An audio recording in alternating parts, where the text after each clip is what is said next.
Welcome to Kenton's videos. Enjoy the video. You're starting now. Connect the HDMI cable and select the correct input on the screen.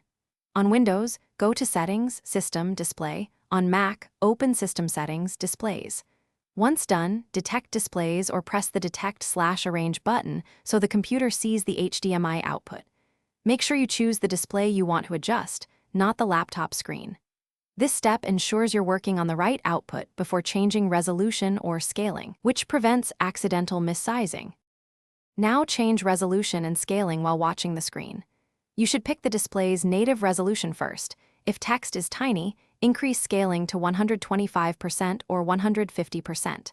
On Windows, choose Display Resolution and Scale under the selected monitor. On Mac, use scaled options and try different looks.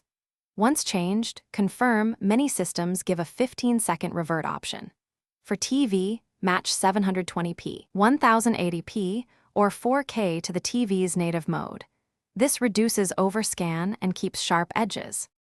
Finish by fine-tuning in the GPU control panel or TV settings. You can nudge image size, horizontal/vertical position, and disable overscan. These tweaks fix cropped edges. Make sure GPU drivers are current and try another HDMI port or cable if the image shifts or flickers. If adjustments fail, test a different monitor to determine whether the TV or the PC is at fault.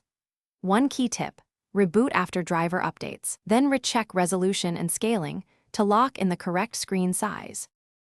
Thanks for watching. Consider subscribing if we helped you.